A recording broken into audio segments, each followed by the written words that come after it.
Bien. Alors, bonsoir à toutes et à tous. Ce soir, c'est le troisième et dernier cours sur cette première séquence de notre étude biblique. Je vous en rappelle le principe. Nous parcourons le Tanakh via ces trois volets. Torah d'abord, Nevi'im ensuite, Ketuvim enfin. Donc là, nous achevons le premier cycle de Torah. J'ai une hésitation sur le prochain thème. Est-ce qu'on passe directement au Nevi'im, et notamment il y aurait une commande sur le prophète Élie face au prêtre de Baal, un épisode fameux qui mérite aussi décryptage, ou bien nous embrayons sur un deuxième passage de Torah. Je médite en fait, voilà. J'ai réfléchi, et si vous avez des suggestions ou des envies précisément, cela nous permettrait de trancher. Alors, où en sommes-nous? Nous allons aujourd'hui achever l'exégèse, enfin notre exégèse collégiale sur ce passage, sur le passage retenu, le plaidoyer d'Abraham pour Sodome et Gomorrhe. Disons que ça va nous prendre la moitié, sans être exact sur les proportions, la moitié du cours. Et ensuite, j'aimerais qu'on puisse débattre sur les thématiques ou les grandes questions que nous aurions laissées en friche et que seul le recul permet d'aborder. On avait évoqué par exemple comme thématique les fameux 36 justes. Qu'est-ce que ça signifie que le monde repose sur 1, 2, 3 ou 36 justes, sur des personnalités, des figures, indépendamment du mérite des masses comme des individus cumulés. Il y a aussi une autre question que j'ai envie de vous poser, mais elle est évidemment corrélée à cette thématique. Et donc je vous la pose maintenant comme ça va trotter dans nos esprits, des fois à la faveur d'une étude, y compris sur un sujet périphérique. On se rend compte qu'on a abouti ou avancé sur la question qu'on s'était posée au départ. Cette question, ce serait: pour qui Abraham prie effectivement? De manière schématique, on oppose dans le Midrash notamment Abraham à Noé. Noé a fait son arche, et puis il a pris la poudre d'escampette. Il s'est préservé. Sans doute a-t-il dû affronter les railleries. On s'en faut. Mais on retient que Noé s'est occupé de lui quand Abraham prie pour les gens de Sodome. Or, vous l'avez sans doute perçu d'entrée de jeu, il suffit de se pencher simplement sur le texte pour réaliser qu'Abraham, en fait, prie pour les justes, pas pour les autres. Hashofet kol haaretz lo ya'aseh mishpat. Est-ce que le juge qui administre toute la terre ne pratiquerait pas la justice si les justes étaient emportés par le châtiment des méchants? Combien de générations? Et donc je me pose la question de savoir, est-ce qu'Abraham s'est vraiment intéressé aux gens qui, entre guillemets, n'en valaient pas la peine? Auquel cas, enfin si c'est le cas, alors très bien, c'est un Abraham différent de Noé. Si c'est pas le cas, il vaut pas mieux que Noé. Oui, pardon. Combien de générations de Noé à Abraham? Alors la Mishnah nous donne des chiffres, c'est assez commode. 10 générations de Noé jusqu'à Abraham, comme il y a 10 générations de Adam jusqu'à Noé. C'est-à-dire que lorsque vous prenez la généalogie biblique, qui dit qui est le fils de qui, en tout cas au niveau d'une certaine lignée importante, peut-être même fondamentale, vous trouvez 10 et 10 générations, qui sont des nombres hautement symboliques ici, qui évoquent la structure, la totalité structurée. C'est bien sûr imagé, ce n'est pas 10. Alors oui, enfin imagé, en tous les cas, c'est à l'image du récit biblique. Voilà. Vous voyez, alors, là, après on en fait, on interprète et on en tire moult enseignements. Alors, qu'avons-nous dit sur les premiers versets de notre affaire?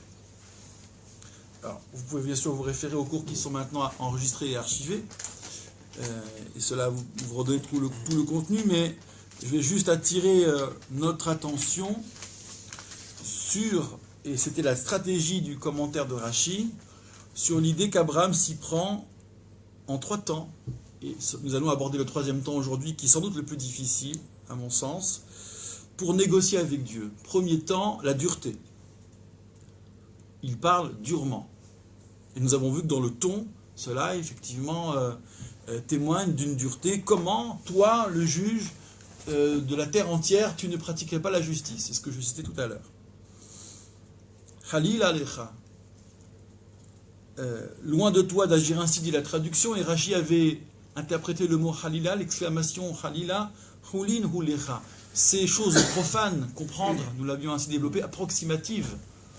Façon de dire, mais qu'est-ce que c'est que ce travail? C'est indigne de toi. Alors, nous avions, rappelez-vous, désamorcé le caractère outrancier de ce récit, de ce marchandage. Il ne s'agit pas de dire que Abraham demande simplement à Dieu de revoir sa copie, en disant, mais est-ce que tu as bien regardé s'il n'y avait pas 50 justes, au fait? Oulaï, peut-être. Alors, j'ai peut-être quelque chose à vous proposer sur le oulaï, sur le peut-être, parce que de deux choses l'une, hein. Ou bien il y a les 50 justes, et donc la ville est sauvée, ou il n'y a pas les 50 justes, la ville n'est pas sauvée. Pointe à la ligne, qu'est-ce que c'est que ce peut-être? Est-ce qu'on joue à peut-être avec Dieu? Alors, la résolution de ce oulaï vient justement de la résolution par rapport au caractère grossier du marchandage. Nous avions établi que le problème d'Abraham est de montrer ou de faire passer par lui l'émoi de cette situation. Et si lui, en tant qu'humain de chair et de sang, est ému de ce qui se passe, c'est que d'autres hommes, peut-être même tous les autres hommes, ne sauront pas comprendre, lire la justice divine à ce moment-là. Bien sûr, Dieu a ses raisons, mais si les hommes ne comprennent pas cette justice, que va-t-il advenir? Il y a cette rupture qui pointe, et donc, par là même, Abraham a fait descendre littéralement la miséricorde. Et désormais, c'est un autre ton qui pourra être employé. Mais cette miséricorde n'advient que si elle est utile, que si elle est perçue, que si elle est comprise, pour pouvoir mieux rebondir encore. Mais donner de la miséricorde là où elle est incomprise, inutile, alors cette miséricorde vaine, il mieux valu qu'elle ne fût pas donnée. Alors maintenant, le oulaï, le peut-être, j'ose exprimer ainsi. À la manière très imagée, je me rendais tout à l'heure, l'heure précédente, à la petite fête de Hanouka des enfants à l'école juive. Sur la route, assise par terre, une petite dame qui tenait pas debout visiblement, qui n'était pas assise par terre par hasard, elle était juste effondrée, et demande si j'ai pas un peu de sous, comme c'est souvent le cas. Et elle me dit, j'ai pas mangé, etc. Et je la sens très très faible. Est-ce qu'elle a bu? Est-ce que c'est drogué? Je n'en sais rien. Mais elle me dit, j'ai pas mangé. Donc j'arrive à l'école, il y avait des sandwichs. Je prends 2 sandwichs qu'une maman d'ailleurs a voulu offrir. Et je l'amène à cette dame. Puis sur le retour, je me dis, au fond, est-ce qu'elle avait faim vraiment ou pas? Ou elle était shootée à autre chose? Mais je me suis dit, mais dans ces moments-là, on ne se demande pas si c'est véritable. Peut-être, ou l'ail. En plus, je ne vous dis pas, j'étais en train de réfléchir à notre cours de ce soir. Heureusement que je me suis dit, madame, vous avez mangé ou vous voulez quelque chose à manger? Sinon, je pensais Sodome et Gomorrhe et puis, non, désolé, j'ai rien sur moi. Et voilà, c'était vraiment une accusation au sens mystique, terrible. Bon. Et donc, oui, dans ces moments d'extrémité, on n'est plus dans la théorie, on est dans le oulaï. Et peut-être elle n'a pas mangé. Si elle a mangé, tant mieux. Si elle n'a pas mangé, c'est très grave de la laisser sans manger. Oulaï. Et prendre fait et cause pour Abraham, je reviens à notre texte, pour ces gens de Sodome, pour ces justes, ça ne peut s'exprimer du point de vue de l'homme que par le oulaï. Bien sûr, ici, l'homme ne sait pas. Mais peut-être. Abraham n'est pas en train d'exprimer une lacune chez Dieu. Est-ce que tu as bien regardé? Peut-être que, regarde bien. Non. Il dit, nous les hommes, c'est-à-dire moi, Abraham, j'ai peur. Peut-être, oulaï. Et ça ne peut s'exprimer que comme ça, cette solidarité, oulaï. Donc on est bien du point de vue de l'humain, comment cette justice est perçue. À un moment, on avait beaucoup de gens qui faisaient le tour des magasins, des cabinets, et pour demander de l'argent pour des études, des maisons d'études en Israël, à Jérusalem, etc. Ah, ça c'est autre chose, oui d'accord. Et qui trouvaient les adresses communautaires. Voilà, ils trouvaient les adresses, bon, etc. Et à un moment, on était tellement submergés par ça qu'on avait demandé aux autorités religieuses à Grenoble, aux rabbins, de nous dire si c'était des vrais ou pas des vrais. Et la réponse, c'était ça. C'était peu importe. À partir du moment où on te demande, tu donnes. Oui, c'est vrai. Et c'est là la rapure, ça. En termes de tzedaka, l'aide d'urgence, on n'a pas enquêté. Ouais. Maintenant, si quelqu'un vous demande de quoi construire un bâtiment, là vous allez regarder. Oui, après, bon. Là, c'est pour un petit truc, on ne regarde pas. C'est quiconque tend la main, on lui donne. Point. Ouais, c'est ça. Après, ça devient répétitif, si on sent l'abus, etc. C'est une autre affaire. Ouais, Oulaï, peut-être. Oulaï. Peut-être qu'on donne pour rien, peut-être que le gars c'est un escroc. Tu donnes. Ok, mais si jamais c'était pas un escroc. Donc ça commence comme ça. C'est ce minimum syndical de la solidarité humaine, il s'exprime par le peut-être. Oulaï. Bon, le deuxième temps, c'était celui de l'apaisement. Et changement de ton, Hine naho alti au verset 27. Voici, j'ai osé. Comment dire, j'ai osé parler durement, te parler durement, alors que je ne suis que cendre et poussière. Nous l'avions, d'après Rachid, toujours exprimé comme étant, Abraham étant un miraculé de la miséricorde. Sorti de la fournaise, dit moi je sais ce que c'est que la miséricorde, puisqu'il se sent déméritant. D'ailleurs, sur l'affaire des justes cachés, les 36, le mythe des 36 justes, je vous donnerai un petit historique. Mais je me demande dans cette affaire qui sont les 36 justes. Est-ce que ce sont ceux qui inspiraient la thématique des 36 justes? Est-ce que ce sont ceux de Sodome, dont on ne sait rien, et puis qui en plus n'existent pas? Ou bien est-ce que c'est pas Abraham lui-même qui ne se considère pas comme un juste? C'est simplement Afar va et faire cendre et poussière. J'avais un ami une fois qui m'avait dit, il y a des justes, ils sont tellement cachés que même Dieu ne sait pas que ce sont des justes. Mais bon. Bon, Abraham, par définition, le tzaddik nistar, le juste caché, c'est un concept que nous allons revoir ensemble tout à l'heure, et c'est lui qui s'ignore en tant que tel. C'est-à-dire qu'il y a la modestie pour lui, c'est la moindre des choses. Bon. Le troisième, alors excusez-moi, dans ce deuxième temps, Abraham suggérait à Dieu, et là, à chaque fois, ça a pris 2 versets. Premier temps, 2 versets, deuxième temps, 2 versets. En tout cas, le premier chiffre des 52 versets, le deuxième chiffre des 45 versets, puisqu'Abraham suggérait qu'on ôta 1 sur, sur les 5 dizaines. Et toi, Dieu, tu pourrais, sous-entendu, tu pourrais ce 10e. Donc toi aussi, tu te mêles des affaires du monde. Si tu considères que des justes ont à peser sur le monde et à rappeler une vérité, et que s'ils ne le font pas, ils sont en défaut, il faut détruire ce monde, mais toi aussi, le mal qu'il y a dans le monde, tu l'as initié, c'était un peu un écho, c'est ce que nous avions dit à Caïn et Abel, en tout cas Caïn qui dit à Dieu, suis-je gardien de mon frère, sous-entendu, et toi, qu'est-ce que tu as fait pour protéger mon frère, ou pourquoi tu as mis la rancœur en moi? Bon. Donc 45. Et puis arrive le troisième temps, et qui, bien que Rachid n'ait pas donné les limites, quand commence le temps, bon, le début c'est évidemment le temps de la dureté, puis changement de ton, le temps de la supplication. Il y a le troisième temps qui est celui de la tfila, la prière. Alors prière qui n'est pas l'apaisement. Excusez-moi, le deuxième temps c'était pious en hébreu, apaisement. Tentative d'apaiser, oui je suis en poussière, pardon, j'ai mal parlé, j'ai été trop loin, j'ai été trop fort, trop vite. Et ce rétropédalage d'ailleurs on va le retrouver. En tout cas dans le troisième temps, comment ça s'organise? Donc c'est la dernière page de notre support. Versets 29 à 32 inclus, il y a 3 chiffres qui sont avancés, 40 et 30, enfin 4 chiffres, 40, 30, 20, 10. 40, 30, 20, 10. Alors comment ça s'organise justement? Et puis surtout, qu'est-ce qu'on entend par le temps de la tfila, de la prière? Ça nous renseignera d'ailleurs sur ce que c'est que la tfila, fondamentalement, ce qu'on entendrait dans le Midrash par la prière. Alors, est-ce que quelqu'un veut se lancer dans la lecture du verset 29, s'il vous plaît? Et on va détecter, soyons attentifs, les différences avec ce qui a eu cours avant. Yosef od ledabir. Ledaber, excusez. C'est moi. Et Lav vayomar Ola. Oulaï. Imatz Oz. Imatz c'est un. C'est un un. Oui, c'est un un final. Alors en caractère, en calligraphie de Sofer, ça donne ça.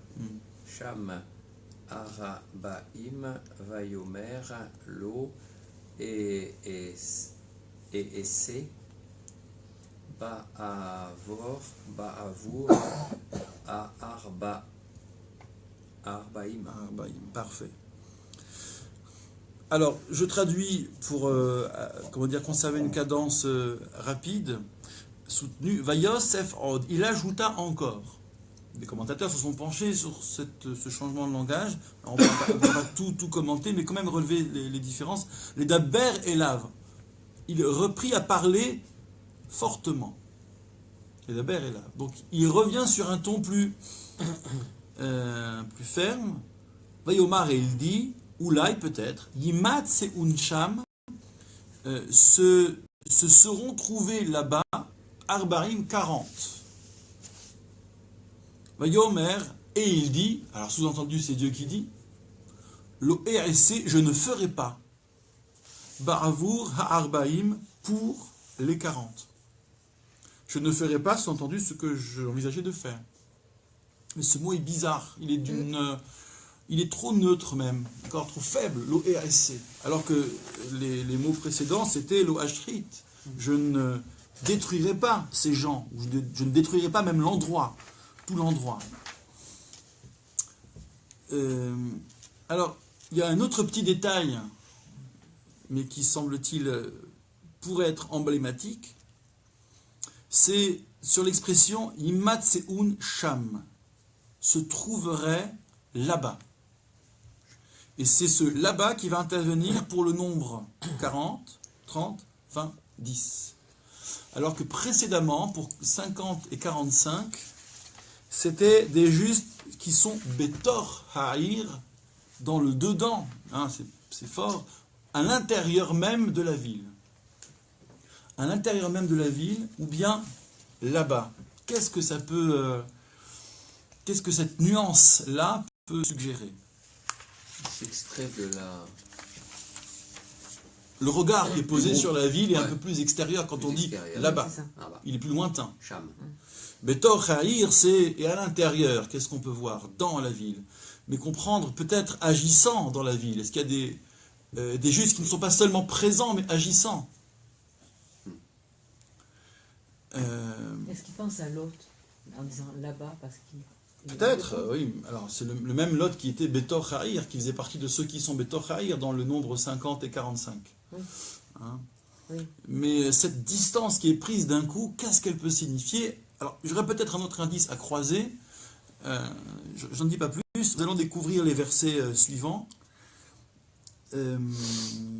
Alors, ils sont répétitifs en apparence, mais il y a à chaque fois des différences. Alors, je lis le... Oh, pardon, quelqu'un veut lire le 30, s'il vous plaît?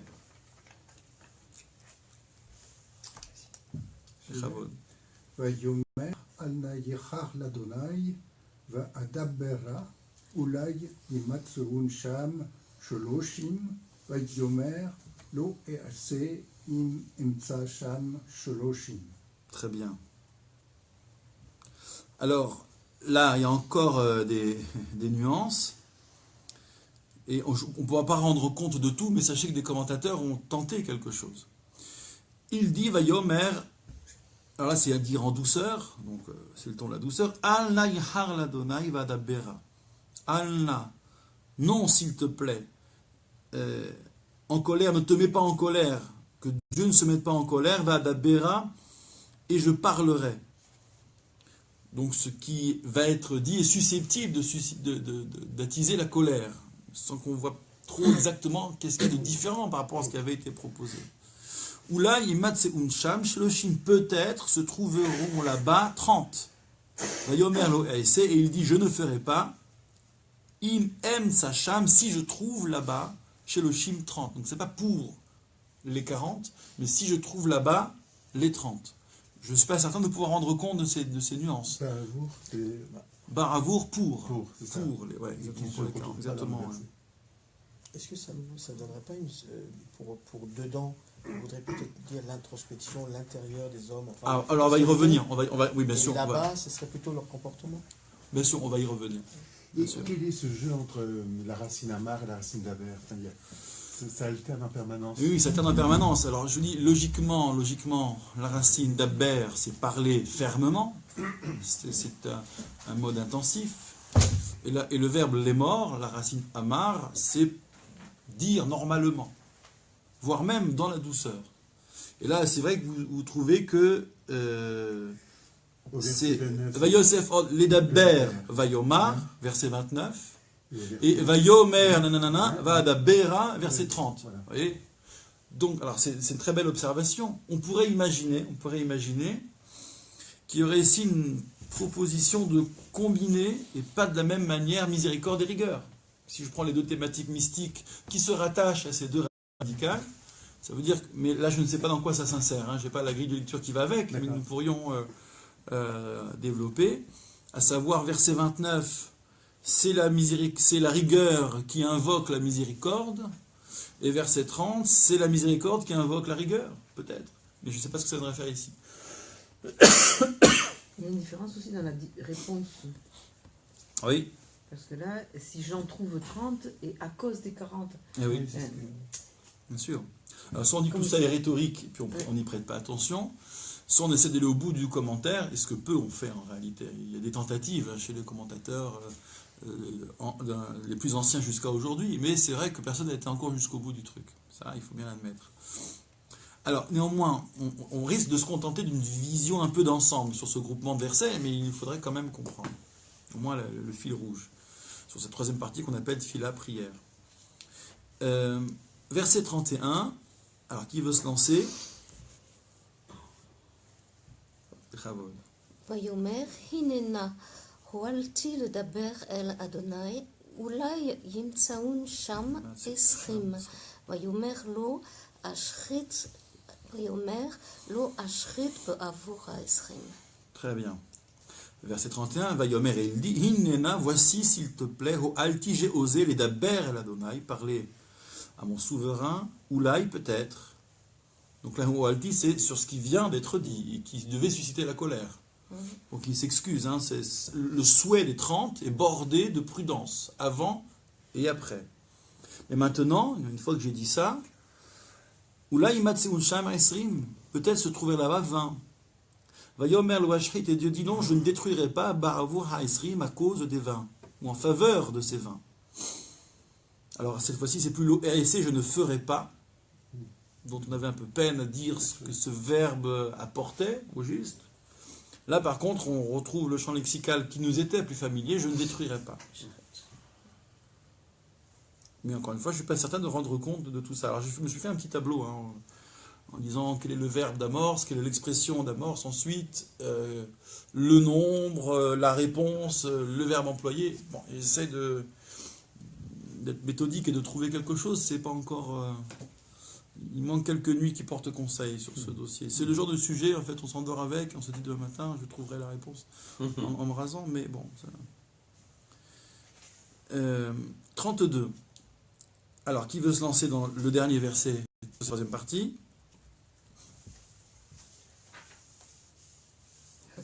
Toi. Comme ça, tout le monde aura composé, penché. Alna, Ira, l'Adonai ve'advacha, af apaham ulai imatseun sham asra. Vayomer lo ashriti ba'avur ha'asara. Donc là, c'est la dernière proposition. Vayomer, et il dit, Alna, non, s'il te plaît, Yichar l'Adonai, que mon souverain ne se mette pas en colère. Va'adabera ach haparam, et je parlerai ach haparam 7 fois seulement. Après, je la boucle. C'est la dernière. Oulaï, peut-être, Imatsun Sham Asara, s'en trouverait-il 10. Vayomer lo ashrit, et il dit, je n'aurais pas détruit Baravur Asara pour les 10. Bon. Alors, l'autre indice, par rapport à la question du Sham, du là-bas, qui est omniprésent cette fois-ci. Pour parler du lieu qui avait été détruit, on dira Sham, là-bas, à partir de ce verset 29, donc pour le nombre des 40, des 30, des 20 et du 10. Moi, il y a une question que je me pose, et que Rachi a fini par se poser à la fin, c'est pourquoi, d'abord, qu'est-ce que c'est, à quoi correspondent ces nombres, exactement. Le 50, on savait, c'était 10 justes par ville, 45, c'était 9 par ville, avec Dieu qui fait le 10e, mais ces nombres-là, à quoi ils correspondent? On sait par ailleurs qu'il y a 5 villes. Donc il n'est pas difficile, et c'est ce que Rachi fait, d'imaginer qu'en fait, et c'est ça qui fait la différence, Abraham va s'occuper maintenant de sauver une partie des villes et pas toutes les villes. C'est-à-dire que jusqu'à maintenant, il s'agissait de sauver la totalité de la conurbation, de ces 5 cités qui connaissaient le même sort et qui avaient, semble-t-il, les mêmes pratiques. Maintenant, puisqu'on ne peut pas sauver les 5, alors allons-y, on va en sauver 4. Il suffit qu'il y ait 10 dans chacune des 4. Ça veut dire que quand on parlait de 50 en tout, c'était 50 pour la totalité. Mais maintenant, on s'intéresse aux détails. Ville par ville, qu'est-ce que nous avons? Ça ne marche pas. Donc, dans ce 3e volet, la 2e proposition, alors sauvons 3 villes sur les 5, qui semble être la proposition la plus osée, bordée de prudence. Et je ne sais pas pourquoi. Qu'est-ce qui se passe si, en sauvant 3 villes, je risque de déchaîner le courroux au point qu'Abraham s'entoure de prudence et s'excuse même après d'avoir osé proposer 30. Puis ensuite, à défaut de 3 villes, on va en sauver 2. Ça donne 20. Et à défaut, on en sauverait au moins une. Et il n'y a pas non plus, il n'y a pas 10 dans une seule ville. Mais c'est donc plus la même discussion. C'est plus exactement la même discussion. Et la question que je me suis posée, c'est, mais alors pourquoi est-ce que, par exemple, sur une ville, ou 2, ou 3, ou 4, Abraham n'a pas tenté le 9 d'associer Dieu? Et c'est la question que s'est posée Rashi, mais il se la pose à la toute fin de notre histoire. Regardez le 2e Rashi. Peut-être il y aurait 10. Al-Pahot lo bikesh. Pour moins que cela, il n'est pas descendu en dessous, il aurait pu, mais il ne l'a pas fait. Amar, parce qu'il s'est dit, et là c'est en fait le Midrash Bereshit Rabbah que Rashi rapporte, Dor Hamabul Hayu Shmona, la génération du déluge, comprendre ceux qui sont sauvés du déluge, ils étaient 8, ceux qui ont mérité d'être sauvés, à savoir Noach Uvanav, Noach ses fils, ils sont 3, donc avec Noé ça fait 4, Unchem et leurs femmes. Bon, au passage, donc, on nous confirme qu'ils étaient tous monogames. Donc, 4 hommes et 4 femmes, ça donne 8. Veloïd Silou Aldoram, et ces 8-là n'ont pas permis que leur génération soit sauvée. Alors, au détour de ce midrash qui a l'air de rien, on découvre que l'enjeu d'une présence importante de justes, c'est aussi de permettre aux autres de vivre. C'est bien ça. Donc, lorsqu'Abraham veut prier pour les justes, enfin, veut s'assurer qu'il y a le nombre de justes, et sinon Dieu aurait raison de détruire, c'est parce que le but, ça répond un peu à la question que j'ai posée au départ, je propose ça en tout cas, c'est effectivement de sauver les autres, de savoir si on peut sauver les autres, et reste à comprendre à quel titre, donc d'où la question sur le mythe des 36 justes. Mais 8, très bien, mais entre 8 et 10, il y a 9. Donc, okay, il ne peut pas proposer 8, mais pourquoi il ne propose pas 9 ? C'est là que la 2e intervention de Rashi, enfin la suite de l'intervention de Rashi, répond à cette question. Tandis que 9, et là c'est plus Rashi, la déduction sur notre sujet, Aïlédé Tserouf par le fait de l'association, en association Dieu au nombre des 9, ça ferait 10. Gvar Mikash, il l'a déjà demandé, Velo Matza, et il n'a pas trouvé. Il n'a pas trouvé que ça pouvait marcher. C'est-à-dire que Dieu lui a dit, mais non, s'il y avait 45, comment dire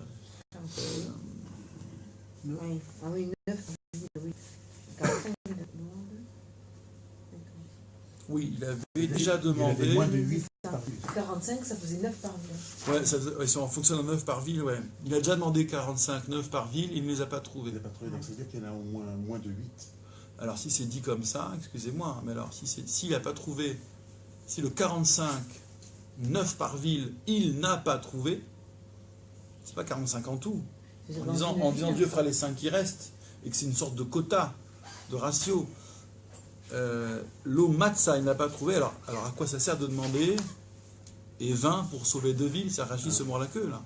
Ouais. Et 30 pour sauver 3 villes, puisqu'on sait qu'il n'y a pas 10 par ville. Pour l'ensemble, peut-être. Ouais, on a un problème, on a un léger problème. Peut-être 1 ou 2 villes, on aurait pu avoir 10, et puis les autres 5 par exemple. Oui, mais c'est-à-dire que la formulation de Rachi est un peu... pose problème. C'est qu'en lisant un peu vite Rachi, je m'étais dit, oui, c'est que le concept de l'association, Abraham l'a tenté et ça n'a pas été retenu. En fait, ce n'est pas que ça n'a pas été retenu. Dieu n'a pas dit, allez, s'il y a 45, moi je fais les 5 autres. Sous-entendu, s'il y en a 9 par ville, je fais le 10e. Dieu lui a dit, mais il n'y a pas les 45. J'aurais bien voulu, sous-entendu. Donc le concept aurait pu marcher, mais il n'y a pas les 45. Donc, il s'agit bien de dire que par ville, il n'y a pas... Il n'y en a pas 9. Il n'y a pas 9. Alors Donc à ce après, moment-là, s'il propose- pourquoi demander 30 pour sauver 3 villes? Ça Pourquoi peut pas plus, demander non? 27, vous voulez Oui, dire oui, ça- Ça veut dire qu'après, il passe pas par ville, il passe sur une quantité. Il Ouais. descend. Il Ouais. descend de 45 Ça veut à dire- 40, de 45 à 30. Mais s'il a manqué, il veut dire, s'il a manqué juste un par ville.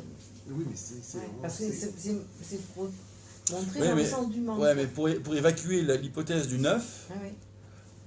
Rachid nous démontre toute la construction là. Bah, la réponse, elle est peut-être parce que Est-ce pourquoi qu'il- il a demandé 30 et pas 27?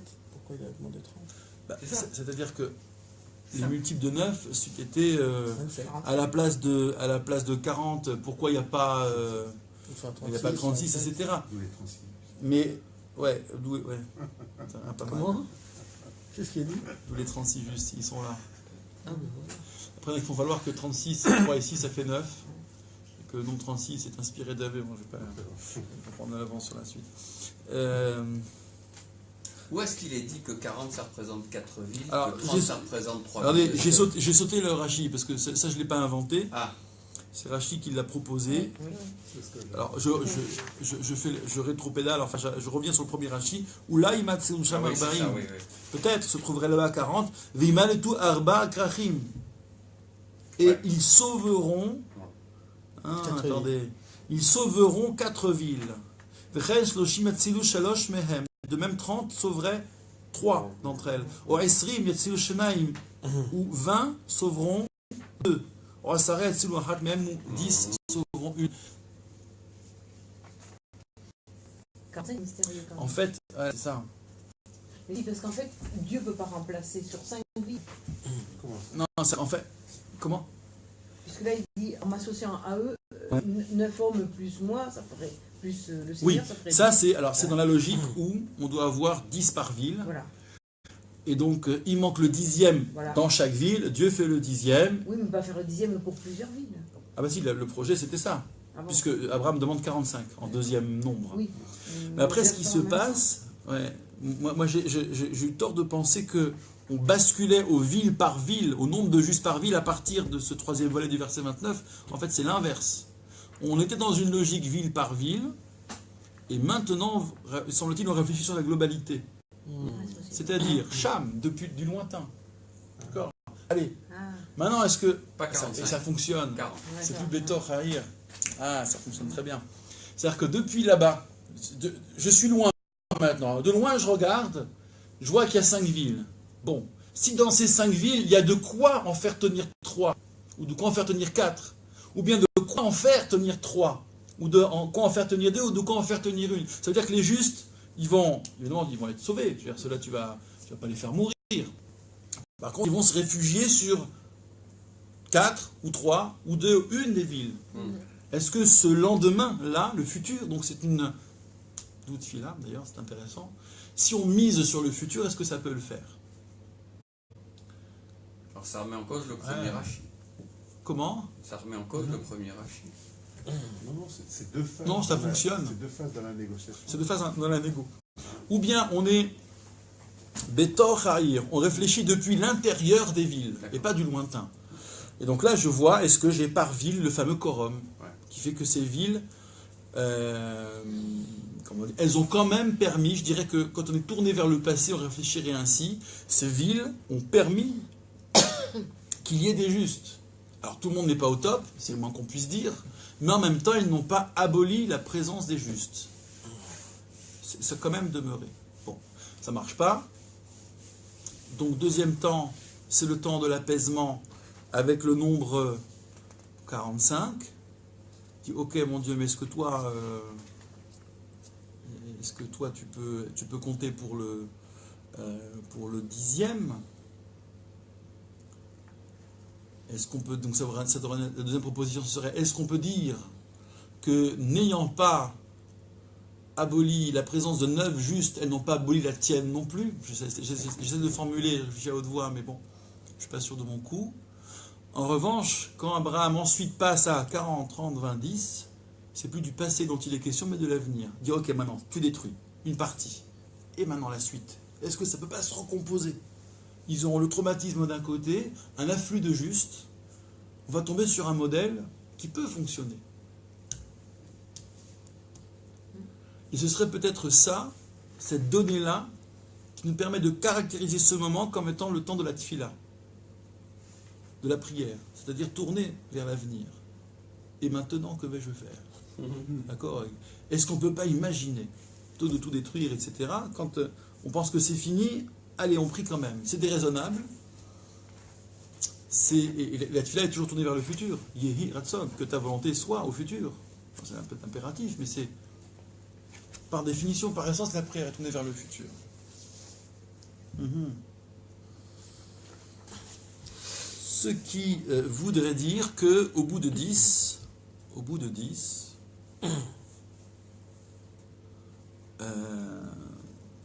et là on va aborder la question de la sortie. Au bout de 10, puisqu'il n'y a pas 10 pour sauver, c'est-à-dire par les justes qui se regrouperaient à la faveur ou à cause du cataclysme, qui laisserait indemne une seule ville, ça veut dire que cette conurbation de 5 cités n'a plus de futur. Il n'y a pas moyen, il n'y a pas de modèle à envisager, c'est-à-dire que, là c'est intéressant, si on considère qu'Abraham se place du point de vue des hommes, toujours pareil, la lisibilité de la justice divine, il faudrait que pour que ces 5 cités soient détruites et que cela soit compris, et je dirais même malheureusement accepté, que plus personne n'ait à redire, oui mais si Dieu avait, au fond, il avait regroupé les justes dans une ville, on aurait pu sauver la ville. Voilà. Qu'il n'y ait pas, que le deuil soit complet, qu'il n'y ait pas le regret, et si, on essaye tout. Donc tous les modèles possibles et imaginables auraient dû fonctionner. Peut-être qu'il ne rassemble pas les justes, mais que le fait qu'ils soient 10, ils sont obligés de se rassembler pour prier. Enfin, pour prier. S'il y en a 10, même éparpillés, ils Oui. vont être obligés, et s'ils sont vraiment justes, de se rassembler pour la prière. Oui. Enfin, Oui. Et donc, excusez-moi. et donc, c'est pas du tout sûr que... Enfin, c'est une espérance. Et c'est pas du futur, mais c'est de l'espérance. Alors, l'espérance est rarement au passé, remarquez. Oui, c'est vrai. Mais c'est... Ouais, bref. Ouais. Alors, j'essaie de comprendre votre proposition. Donc, j'affaiblissais votre... Ah, c'est pas grave. votre Affaiblissez. hypothèse. C'est-à-dire que Allons-y, c'est pas Dieu qui va les rassembler. Mais Ils vont eux de être même. obligés de se Ah oui, rassembler. oui, ben, là nous sommes voisins dans nos propositions. Il s'agit de ça. tout Oui. à fait, tout à fait. Quand je dis Dieu les rassemble, c'est une façon de parler. C'est-à-dire comme il détruit 3 villes, probablement les justes il les fera partir, il ne s'agirait pas de les faire mourir, puisqu'il est acquis que Dieu ne va pas faire mourir des justes. Oui. Donc le juste, ils vont être sauvés, ils vont bien aller quelque part, Ah dans oui, les villes oui, restantes, oui, et ainsi oui. de suite. Bon. Alors, bon, on va arrêter le débat sur cette question-là. Vous voyez que c'est... bon, on a finalement, par un retournement en dernière minute, obtenu quelque chose, je pense, d'intéressant en matière de tefila, de comprendre ce qu'était cette... comment dire... ce troisième temps de la tefila, de la prière. Le dernier verset est aussi très énigmatique. C'est le moment où chacun prend congé de l'autre. Chacun retourne chez soi, entre guillemets. Regardez le verset 33. Est-ce que quelqu'un veut le lire? Vayeler Hachem, ka Asher Kila, les Daber El Abraham, veut Abraham, Shav Limkomo. Parfait. Vayeler Adonai, Dieu s'en alla, l'Éternel s'en alla, Kacher qu'il l'a, lorsqu'il eut terminé, les Daber et Abraham de parler à Abraham. Alors, c'est curieux, c'est que c'est plutôt Abraham qui lui parlait, qui l'admonestait. Et là, le Daber parlait durement. Dieu n'a parlé qu'avec douceur. C'est tout du Vayomer. Bon, je crois qu'on risque de s'emmêler les pinceaux avec cette affaire de Daber et Vayomer, etc. Ça fonctionne pas comme on imaginerait, ou alors il nous manque, on manque de précision dans nos grilles de lecture, ce qui est à l'évidence, ce qui doit être ça. Ça doit être le cas. Alors, Ve'Avraham, et Abraham, Shav Limkomo, resta à son endroit. Pas retourna. Pardon, excusez-moi. C'est pas, oui, sur Shav, retour, bien sûr. Absolument. C'est pas Yoshev ou Yashav.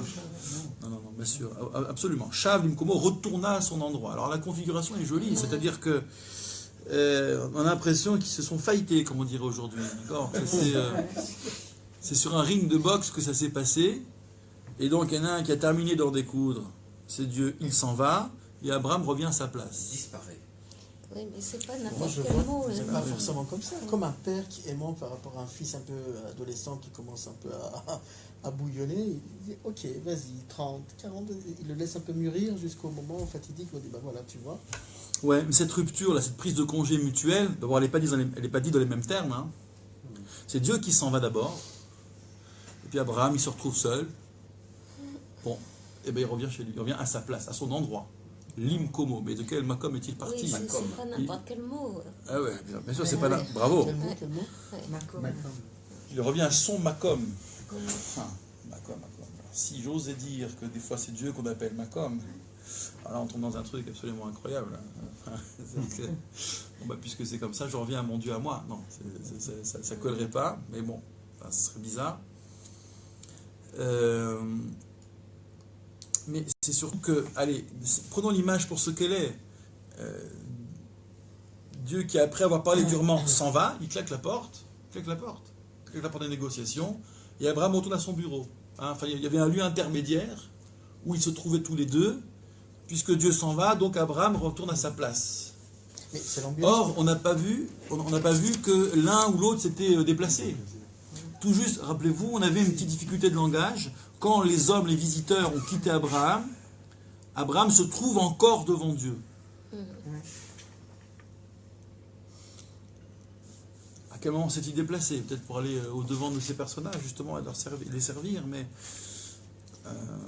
Mais moi qui ne connais pas l'hébreu, c'est vraiment l'ambiance qui transparaît. C'est-à-dire qu'il se quitte un peu, entre guillemets, Abraham reste sur son faim, ou il dit, ben voilà, écoute, il se retire devant cet accompli. C'est Dieu qui s'en va, ouais. Mais avec douceur, pas en claquant la porte.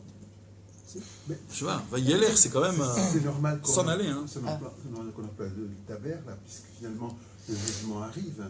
Oui. Il n'y a pas les 10 justes, donc le jugement va finir par... Alors, il est vrai qu'il y a un petit indice. Vayeler Hachem, c'est le tétragramme qui est évoqué ici. Tétragramme qui invoque la miséricorde, qui évoque, la miséricorde, et donc c'est la miséricorde qui s'en va.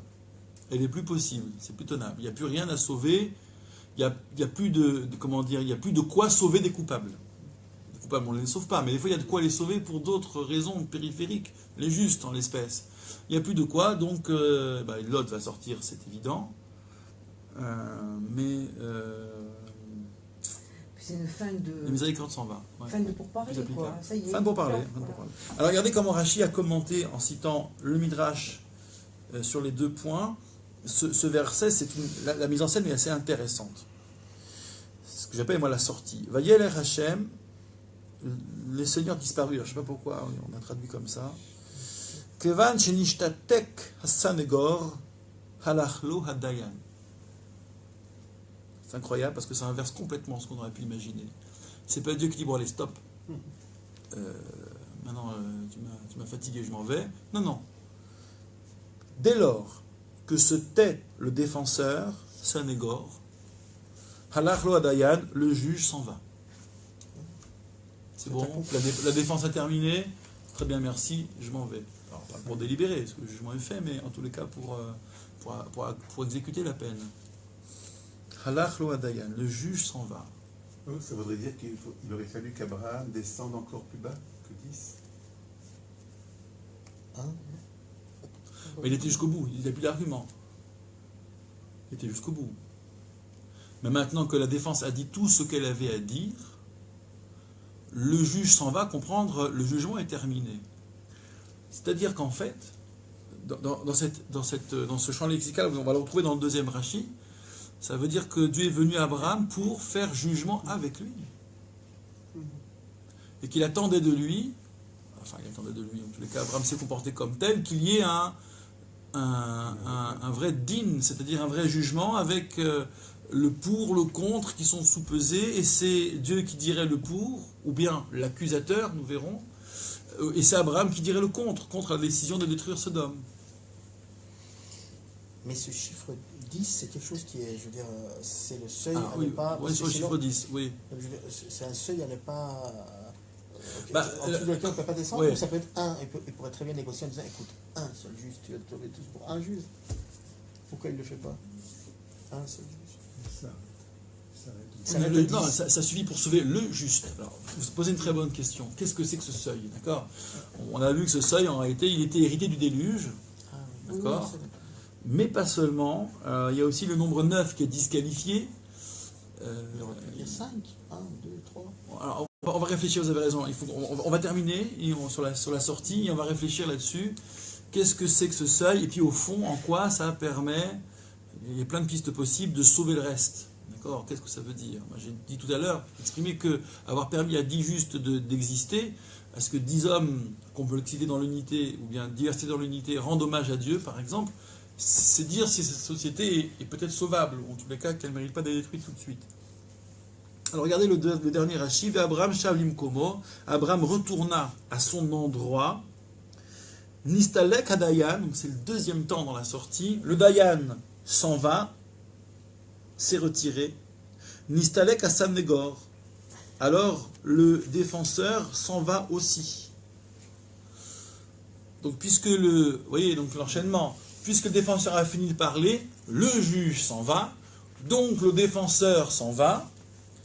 Via Kategor et l'accusateur Mekatreg accuse. Il accuse tout seul. C'est intéressant ces mots. Intéressant. Parce qu'ils viennent du grec directement. Oui, ça vient du grec. Ah oui, absolument. Bon, le sanégor, le catégore. Oui, c'est absolument. frappant, hein. Oui, ça c'est le langage tanaïtique et empreint de ce genre de. Catégoros, sunégoros. Ouais, absolument. Ce mot-là, on le trouve tel quel dans le texte? Sanégor? Eh ben, dans Oui, Rachid, catégore, dans Rachid, sanégor, dans moi Rachid, aussi. pas dans- C'est Midrash ou du Talmud. Ou Fichach, et c'est pourquoi, Vayavo, où là, il n'y a plus qu'à citer le verset de la suite, Vayavo, chez la Malachim, Sedoma, et Ashrit, vinrent les deux anges à Sédom, comprendre, pour anéantir, pour détruire. Alors, il y a quelque chose qui est terrible dans ce dernier élément de mise en scène. On pensait que ça allait finir vite et que ce verset, on n'allait pas dire grand-chose. Mais là, il y a un moment, il y a quelque chose que je ne comprends pas très bien.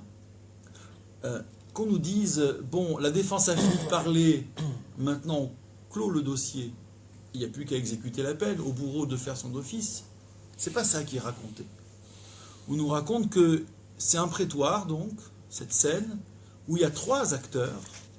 Il y a le juge, il y a le défenseur, il y a l'accusateur. Et puis, puisque la défense a terminé, le juge s'en va. Bon. Donc nous, on a compris, c'est que le procès est fini. Eh ben non.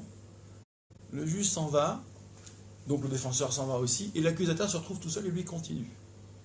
Donc en fait, le procès continue. Eh oui. Puisque je ne comprends pas très bien en fait en quoi ça consiste. Le jugement continue donc, mais sans le juge et sans la défense. Il n'y a que l'accusateur public, comme on disait jadis, qui s'exprime, qui tient lieu de justice,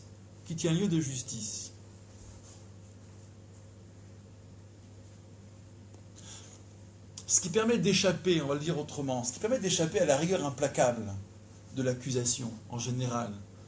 Je dirais que dans le prétoire, il y a bien, enfin dans la mise en scène judiciaire, il y a bien deux acteurs, la défense qui va contrebalancer et le juge qui va pondérer, qui va voir, alors ça dépendra de comment on fonctionne, texte, jurisprudence ou bien intime conviction, que sais-je.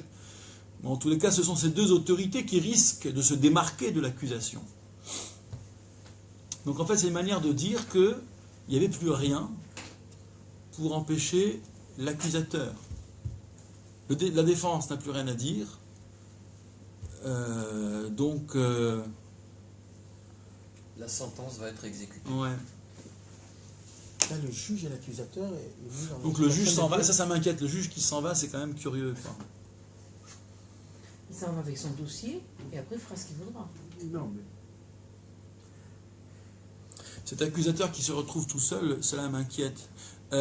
Comme si, j'essaie encore une fois de le reformuler, comme si, au fond, ce qui allait advenir n'était ni l'œuvre de la défense, ni l'œuvre même du juge. C'est pas le juge.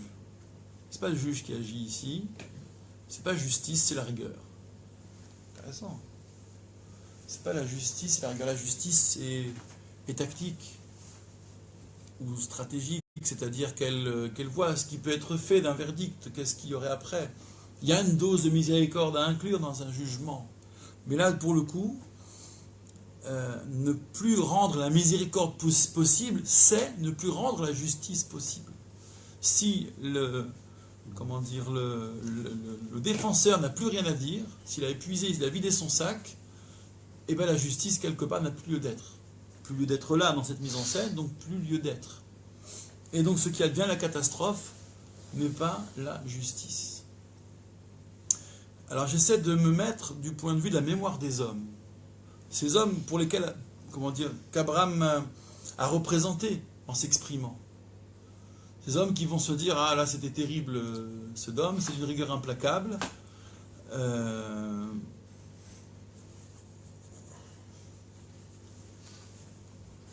Et quoi? Est-ce qu'on va se dire que c'est justice ou pas? Est-ce qu'on va dire que c'est justice?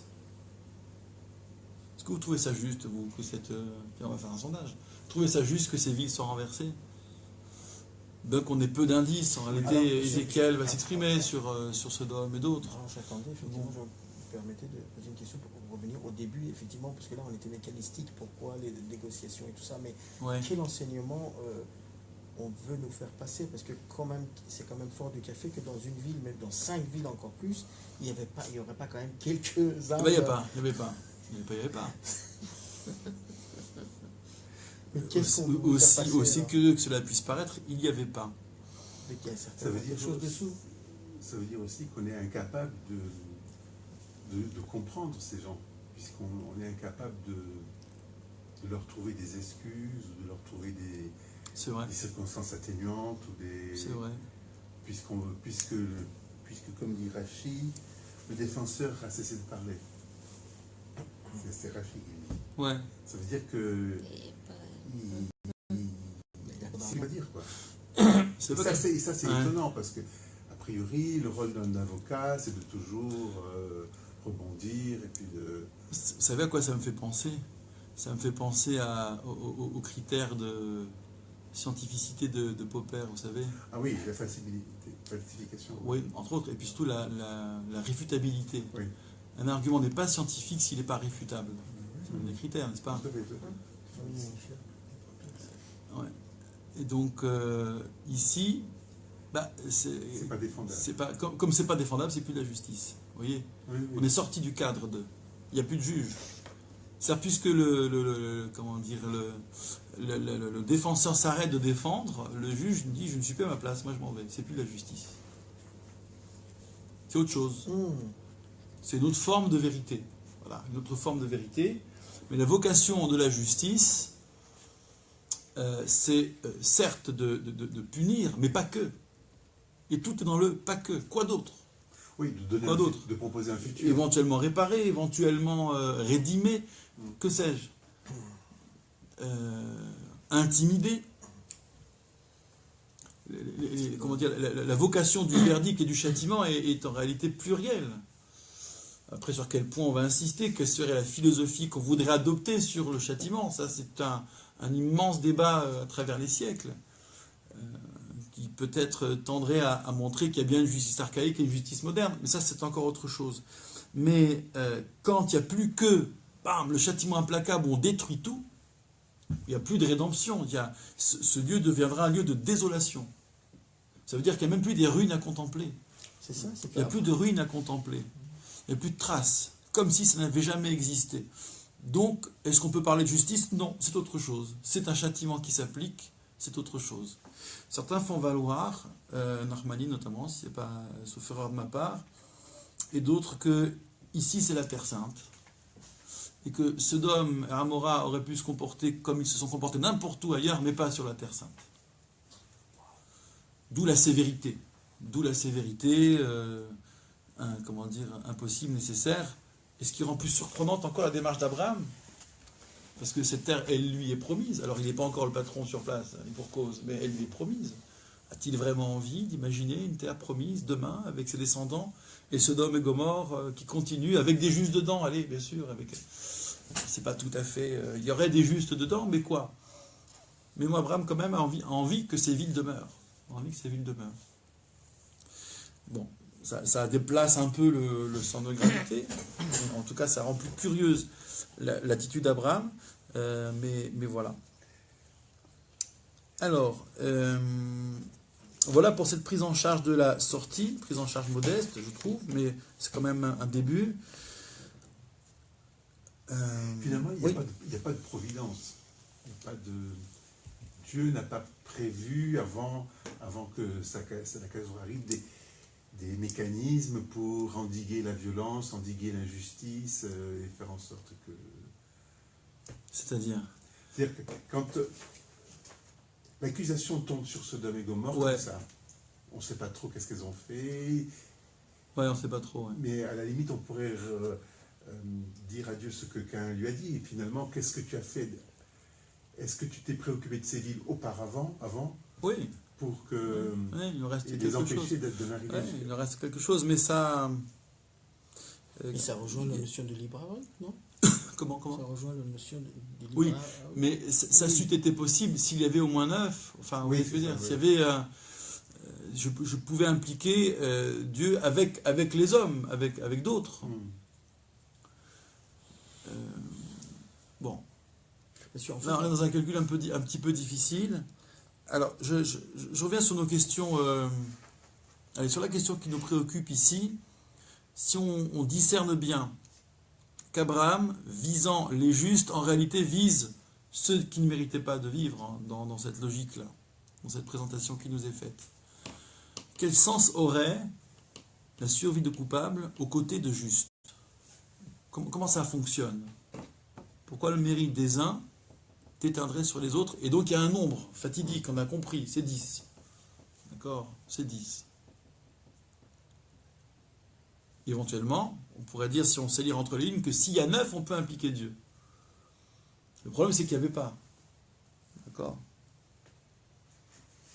C'est pour ça que ça paraissait, enfin si je peux me permettre, ça paraît un peu naïf quand même de la part d'Abraham, parce que s'il n'avait pas un dessein de changement pour ces villes, s'il n'avait pas envie qu'ils changent, il aurait pu... S'il pensait que ces gens-là pouvaient changer, il pourrait très bien dire 10, puis 8, puis 5, puis en fait, ok, 0, mais ils auront une potentialité intrinsèque à changer. Donne-moi l'occasion de les changer. Mais s'il n'a pas ce dessin-là, c'est quand même pourquoi c'est le marchandage. Comme vous dites, ils ne peuvent pas cohabiter. S'il n'y a pas notion de changement intérieur, les gens dedans, comme disait tout à l'heure, pas de là-bas, mais dedans, pourquoi, enfin, je ne sais pas, j'arrive pas à comprendre. Pourquoi négocier tout ça s'il ne devait pas aller jusqu'au bout de son argumentation en disant ok, il n'y en a pas un seul, mais je vais les changer, ou ils vont changer. Ils ont une potentialité, tous, il n'y a pas un seul juste, mais ils vont changer. Bon, après, il y a des actes, des choses terribles qui se répètent. Donc, ce que le Midrash, par exemple, évoque, hein, quand Dieu dit, mais leur cri, Haketsarakata Asukala, ce cri qui est monté jusqu'à moi, c'est le cri d'une femme qu'on avait enduite de miel et sur laquelle on avait fait fondre un essaim d'abeilles parce qu'elle avait soulagé un pauvre. Vous voyez, c'est des choses absolument effroyables et qui étaient coutumières, qui se répétaient. Du plus jeune au plus vieux, il voulait connaître les invités, c'est-à-dire même les enfants étaient mis dans le lot, quoi. Compliqué de... C'était un point de non-retour, c'est impossible de... C'est un récit mythique, hein, rassurez-vous. Comment ? C'est aussi un récit mythique, hein, qui ne peut pas être réaliste jusqu'à un certain point, mais...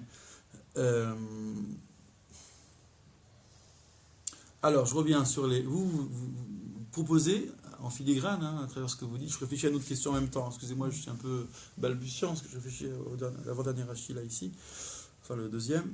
Vous proposez de dire... Peut-être ces hommes peuvent changer. Alors, dans la continuité de ce que vous dites, est-ce que les justes, la présence des justes témoigne de ce que peut-être les hommes peuvent changer? Qui pourrait servir Est-ce qu'à d'exemple, 10, là. on peut changer le monde? C'est ça le truc. Intéressant. D'accord. Est-ce que c'est ça la vocation de ces justes? Mais il y en avait Betochaï, dans la ville, pour peu qu'on s'y implique, pour peu qu'on soit dedans, pour peser sur cette destinée.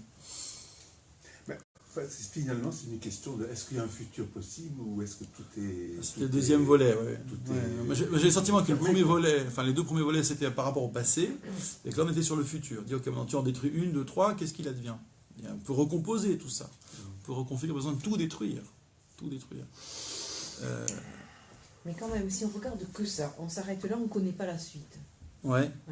Ben là, Dieu est infiniment bon. Comment Il a cédé à tout. Mais Oui, oui, c'est s'il y en vrai, a c'est vrai, 10, c'est vrai. je... Ah oui, un oui. père Du et coup, on une a mère. validé toutes les hypothèses. Oui. On a tout validé, et normalement, Après, il y a la suite. attendu que. C'est ça qui me préoccupe en fait. Alors, excusez-moi, parce que voilà ce qui habille mon esprit en même temps que je vous parle. Rachid dit 9, il n'a pas osé en dessous de 10. Bon, 8, pas possible, puisque Noé et les siens n'ont pas sauvé le monde. Ok. Mais 9, il n'a pas osé parce qu'il a déjà cherché à associer Dieu et ça n'a pas marché. Il n'a pas trouvé. Ah, d'accord. On ne les a pas trouvés. C'est-à-dire, c'était quand? C'était au moment des 45. Au moment où Abraham propose 45. Dit bon, ça veut dire en fait 9 par ville et toi tu fais le 10e dans chaque ville. C'est ça, non? Oui, c'est ce qu'on disait. oui.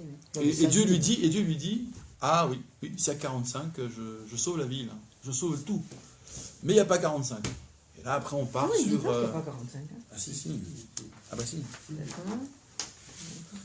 Regardez, c'est verset 28. Oui, peut-être. Peut-être, à ces 50 justes, je lis en français, en manquerait-il 5. Oui. Donc on est sur le principe de 50. On est Oui. sur le principe de 10 par ville. Allez. Bon, allez, 5, non, par ville, hein, fais-moi 10%. Oui. Détruirais-tu pour 5 une ville entière? Il dit, je ne détruirai pas. Mais voilà. Toute la ville, littéralement. Toute la ville. Et kol ha'ir. La traduction pose problème. Il répondit, je ne sévirai point si j'en trouve 45. Donc le principe de l'association marche. Qu'est-ce que Rachid nous raconte? Ouais. Donc. Après avoir dit 40, il lui fallut qu'il dise 36. Et ainsi de suite. Et 27. Et 18. Non, parce que 40, Et du 9. coup, on repasse par ville. Et non. Et non, ça marche plus, non. On va dire 35. Ouais. Pourquoi il dit pas 9 à la fin? 40, ça fait 5 fois 8. C'est fait.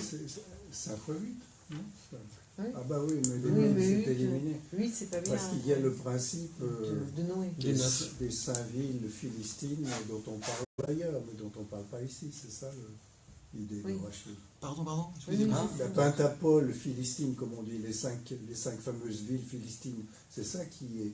Ah mais non, c'est pas les Philistins, ça. Non. mais c'est 5 villes quand même. D'où vient cette idée de 5 villes? Alors c'est Sédom, Amora, Adma, Tzvoïm et Tsoar. Sédom, Amora, Adma, Tzvoïm, Tsoar. Et donc c'est en fait une petite part du pourtour de la mer morte. Et il y en a Ça pas- s'appelle aujourd'hui la mer Et morte. il n'y en a pas un pour attraper les autres. C'est le cas de le dire. L'expression tombe à point nommé. Il n'y en a pas un pour attraper les autres. Bon. Donc vous voyez ma difficulté? Je ne comprends pas au fond pourquoi. Puisque 9, ça ne marche pas. Gvar Bikesh Velomatsa. À quel moment il demande 9 et ça ne marche pas? Ouais, allez, peut-être on pourrait dire, je vais m'arrêter avec les spéculations parce que j'ai pas l'impression qu'elle nous mène bien loin, c'est un peu technique d'ailleurs. À partir du moment où il dit 45, ça veut dire 9 par ville. Mais il n'y a pas 9 par ville. Donc si je les détruis toutes, dans la logique de regroupement, ouais, c'est ça. Si on est dans une logique de regroupement, ça ne colle pas. Si on est dans une logique qu'en détruisant toutes les villes sauf une, tous les justes des autres villes se regroupent en une, il pourrait y en avoir 9. L'inverse n'a pas été dit jusqu'à maintenant. Il n'y en a pas 20 qui pourraient se regrouper dans 2 villes. Mais il peut y en avoir, sinon 10, en tout cas 9 dans une.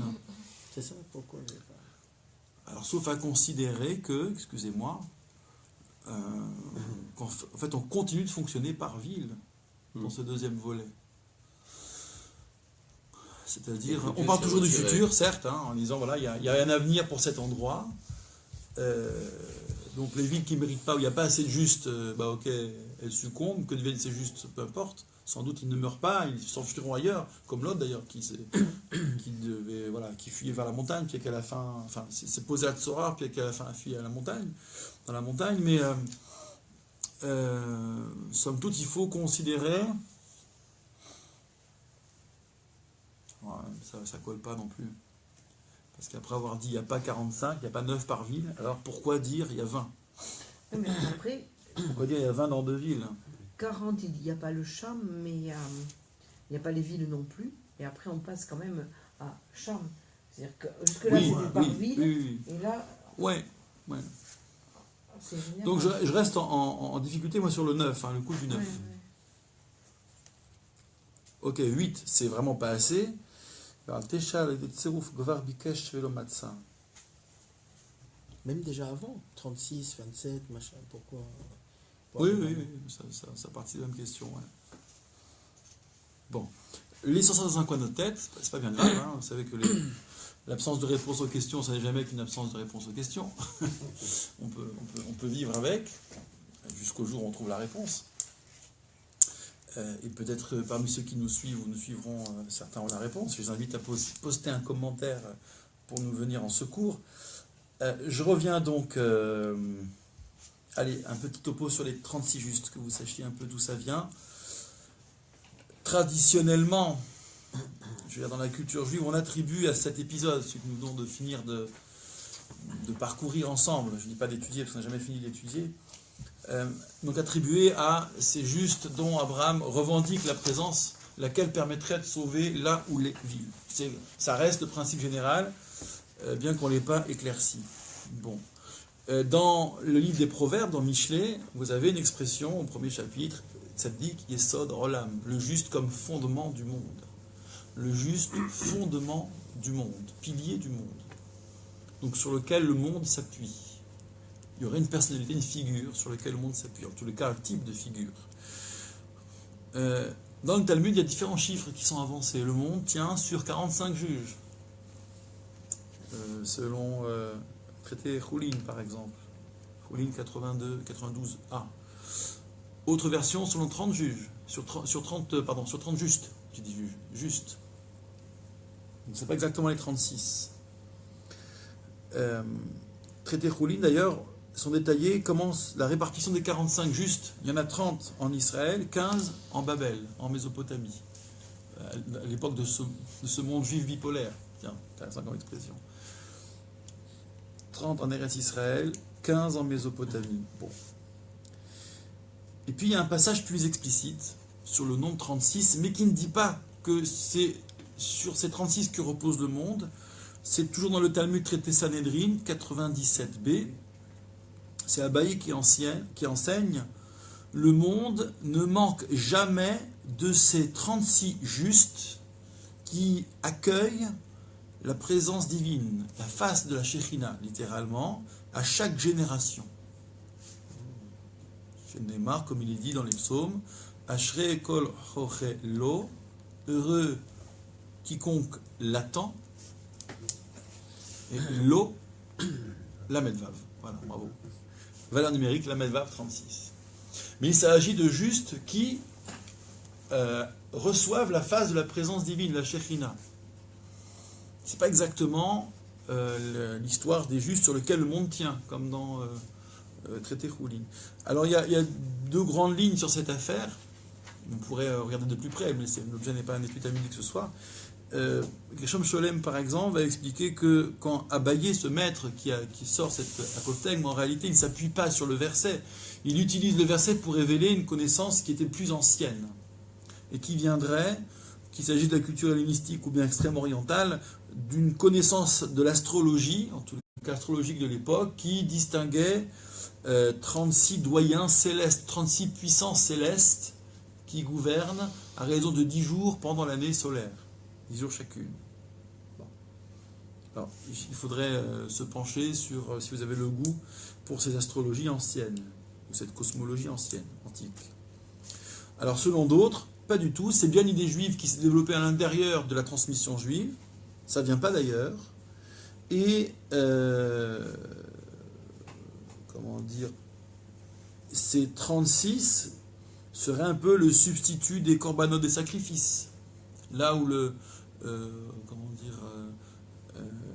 temple, par exemple, représentait un pilier du monde, eh bien les justes représentent ce temple-là, ce que Shimon Bar Yochai appelait Bene Aliyah, des hommes de très grande progression, des hommes très élevés. Bon.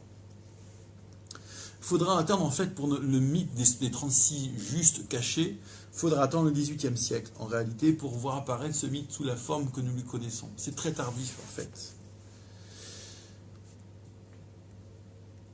Alors, il y a bien,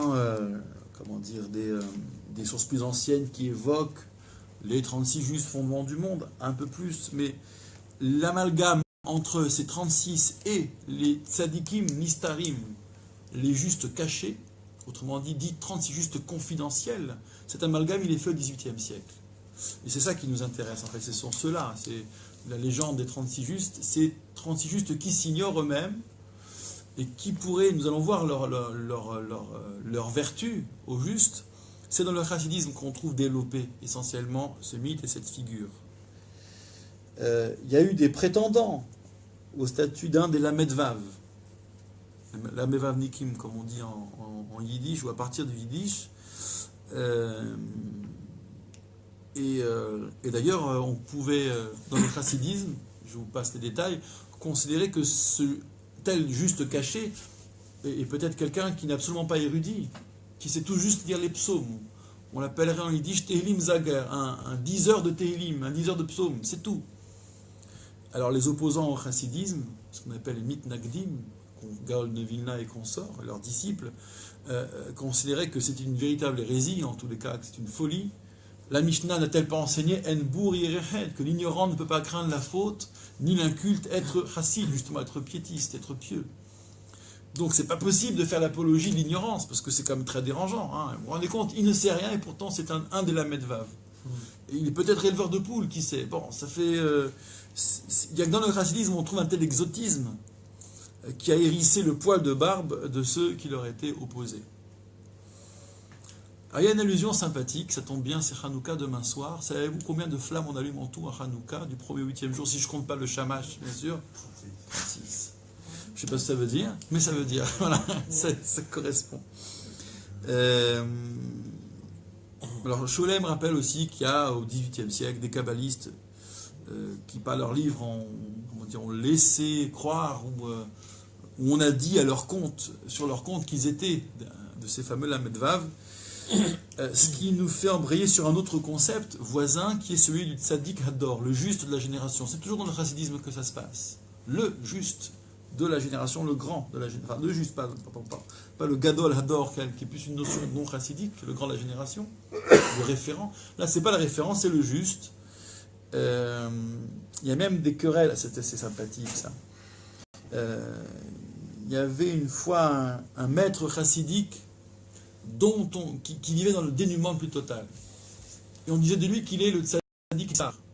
Mais il y avait un autre maître chassidique qui vivait dans l'opulence. Il y a des cours chassidiques où il faut que l'admour, le rebbe, ait les attributs royaux quasiment, donc avec un appartement, une maison magnifique, etc., un mobilier magnifique, princier. Bon, des fois c'est d'un goût un petit peu suranné, mais c'est joli, ça se veut joli en tout cas. Et donc on demandait à ce maître plus pauvre, mais pourquoi l'autre il accepte d'être enrichi, il est enrichi par leurs disciples à ce point. Et dire, mais lui c'est tzaddik hador, c'est le juste de la génération.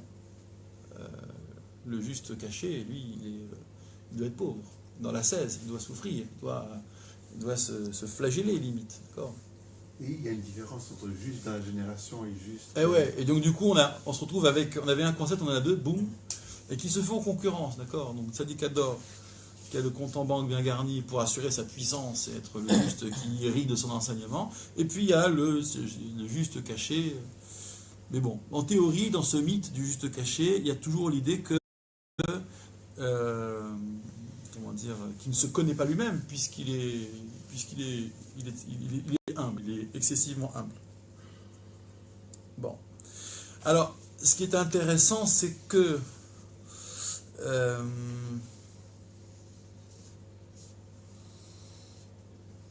il faudrait investiguer. Scholem a fait un long chapitre là-dessus, sur les 36, mais il apparaît que cette notion tardive tiendrait davantage de la doctrine et du folklore que du dogme, évidemment, mais en tout cas que la connaissance ancienne, la théorie bien ancienne, bien ancrée. C'est-à-dire qu'elle n'est pas forcément signifiante.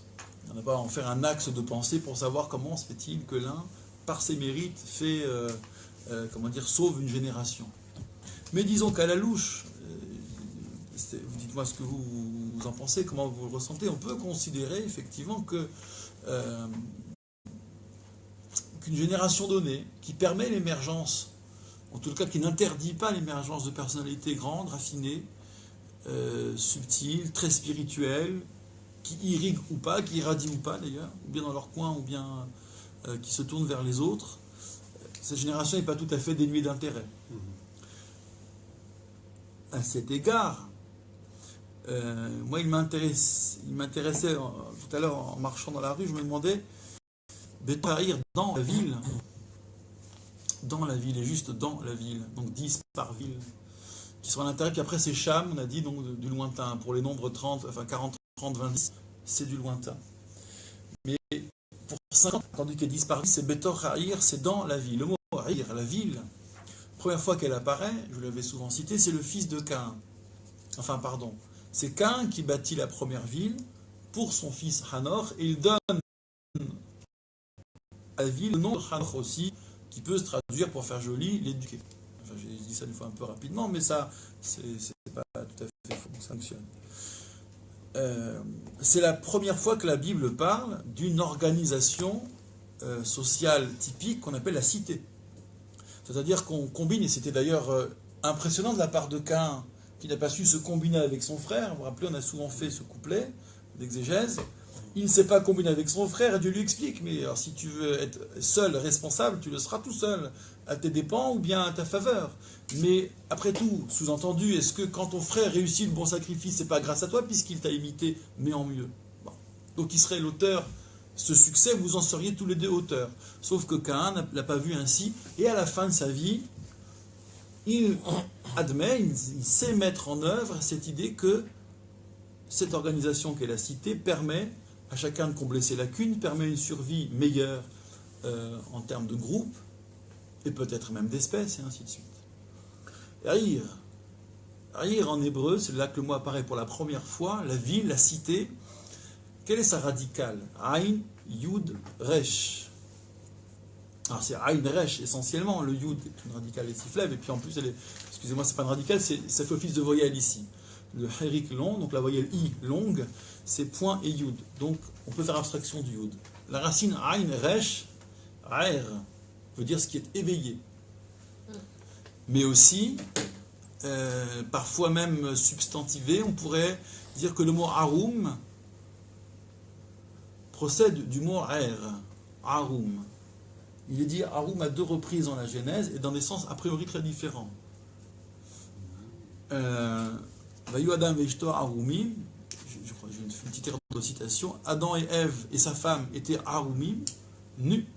Vélo it boshashu, et ils n'avaient pas honte. Et juste après, Nahash aya Arum. Et le serpent était, cette fois-ci, rusé. Rusé. Ouais. Alors quel rapport? Ça, c'est une devinette sympathique, ça. Pour la table de Shabbat. Le rapport entre la nudité, la ruse et la ville. Et l'éveil. Et l'éveil. Alors, j'y ai trouvé peut-être un dénominateur commun qui serait l'idée de compensation. La ville permet de compenser nos lacunes individuelles par l'organisation. L'organisation compense, elle est compensatoire ici. La ruse permet au serpent de prendre une place qu'il n'avait pas, à savoir être proche d'Ève, peut-être même être son conjoint. D'après Rachid, Minash, il en avait l'ambition, il en caressait le projet. La nudité, elle n'est pas juste dans l'absolu la nudité de l'homme à côté de sa femme, c'est plus exactement C'est pas l'homme et la femme seuls qui sont nus, c'est l'un et l'autre. Adam ve'ishto. Ils étaient nus, ils n'avaient pas honte. C'est-à-dire qu'ils étaient les deux spectateurs réciproques, se suffisaient à eux-mêmes et étaient suffisamment intimes pour vivre bien. Autrement dit, c'est un couple compensé. Vous voyez? La ruse, compensation, une place qu'on n'obtient pas. Ce qu'on n'obtient pas par le droit, on l'obtient par la ruse. Hein. C'est Mitterrand qui disait, moi j'ai je suis entouré de deux avocats. J'ai Badinter pour le droit et Dumas pour le tordu. D'accord. C'est ça, hein, je crois, un peu de choses près. C'est sans doute mieux dit là par Mitterrand, mais ça va de soi. Mais... Donc l'idée de compensation, haïr, donc, c'est la compensation. Betor haïr. Est-ce qu'il y a des justes qui sont dans la ville, c'est-à-dire participent à cet effort de compensation? Est-ce que ces justes compensent? Bien sûr qu'il y a un manque à gagner chez les hommes. Le bilan est peut-être négatif, mais est-ce que ces justes ont permis ou permettront la compensation? Ce qui veut dire que ce n'est pas le mérite personnel de ces juges qui fait qu'on va fermer les yeux sur le reste. Ce ne serait pas non plus cette deuxième idée que nous avions formulée, proposée à partir de votre proposition d'ailleurs, selon laquelle ces justes vont pouvoir faire que ça change, mais les justes ici compensent. C'est-à-dire que le bilan général est tel que il y a du très mauvais, il y a du très bon. Et c'est Rav Kook d'ailleurs qui disait que la merveille pour lui du XXe siècle, c'était de voir que l'élitisme ne serait plus la règle. C'est que pendant des siècles et des siècles de tradition et de transmission, vous aviez ceux qui savaient lire, qui savaient prier, qui avaient accès à ces grandes choses de la spiritualité, puis vous aviez un peuple, une masse, comme ça, qui éventuellement suivait par mimétisme, ou pas d'ailleurs, qu'on appelait Am Haaretz, le peuple de la terre. Et donc, il y aura, vous savez à quel point la Mishnah, l'hébreu de la Mishnah est désobligeant parfois à l'endroit de ceux qui ne savaient pas. On voit dans le traité Megillah par exemple que dans les villages, personne ne savait lire. Il fallait que la Megillah soit lue le jour où les villageois descendaient au marché, le lundi ou le jeudi. Donc on avait déplacé pour eux la date de lecture du rouleau d'Esther. Donc personne ne savait lire. Il y avait une poignée d'hommes. Et Rav Kook dit, voyez, État d'Israël, l'accès à l'éducation, y compris juive pour tous, ce grand moment, et en fait, qui participe d'un mouvement, je dirais, universel, en tous les cas, par rapport aux Lumières, là où les contrées sensibles aux Lumières en ont fait une règle, en tout cas en ont fait un idéal, l'accès à l'éducation pour tous, c'est le moment où le fossé va se réduire entre élite et peuple. Il y aura désormais une classe intellectuelle intermédiaire, il y aura une classe spirituelle intermédiaire.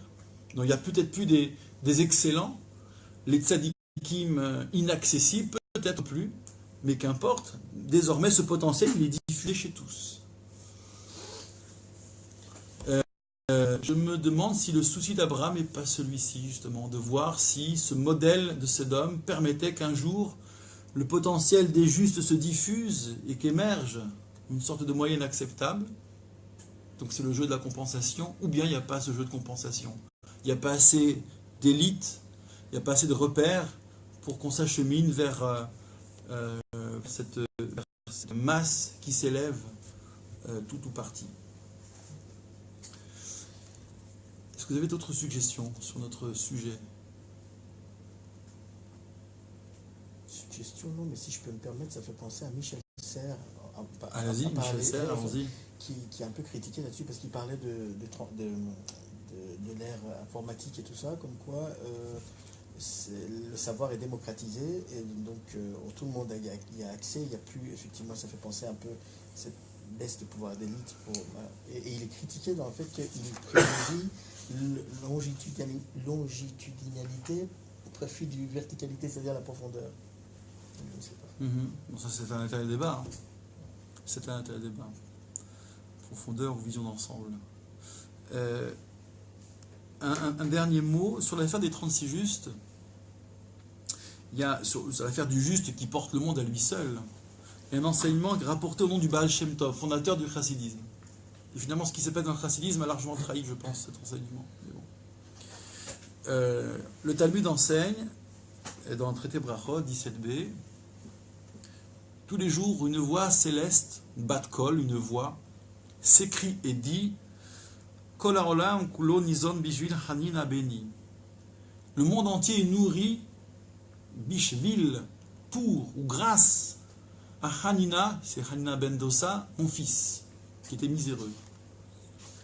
Et lui, Hanina ben Dosa, il lui suffit de manger du caroub de vendredi soir en vendredi soir, de vendredi en vendredi. Donc il mange très peu, et pourtant le monde entier mange grâce à lui. Donc ascèse, mérite, tzaddik, etc. Et donc là, vous avez, semble-t-il, en première lecture, vous avez donc le juste qui est juste tout seul, qui vit sa misère tout seul, son ascèse tout seul, et comme il est merveilleux, et ben son mérite irradie sur tout le monde, et le monde est nourri par. Le Baal Shem Tov disait, Bi-Shevil, il ne faut pas le prendre comme une articulation ici, mais Bi-Shevil, par le Shevil. Shevil, c'est le chemin. Bi-Shevil, Hanina, Beni, par le chemin ouvert par Hanina. Alors Baal Shem Tov, ce qu'on rapporte en son nom, on entend tellement de choses, mais ce qu'on rapporte en son nom, c'est dit, il a établi une connexion avec Dieu, par cette connexion, le monde est nourri. Inspiré de cette, de cette relecture, de ce détournement aimable du terme Bishvil, nous pourrions dire que le juste éventuellement ouvre une voie, montre qu'un humain peut accomplir un tel destin. Il reste, comme d'autres vont finir par suivre une fois que la mer est ouverte, à emprunter ce chemin. Mais le rôle du tzaddik serait donc de pouvoir montrer le chemin, de montrer que ce chemin existe. Bi-Shevil. Et là, le monde se nourrit de ce que chacun, à un moment donné de l'histoire, c'est cette belle espérance que Rav Kook a vu réaliser, en tout cas dans ses mots, c'est ce qu'il estime avoir vu réaliser de son temps, une foule qui emprunte un chemin ouvert par peut-être des gens tout à fait illustres. Bi-Shevil, Hanina Beni. Voilà, y a-t-il des questions, d'autres suggestions?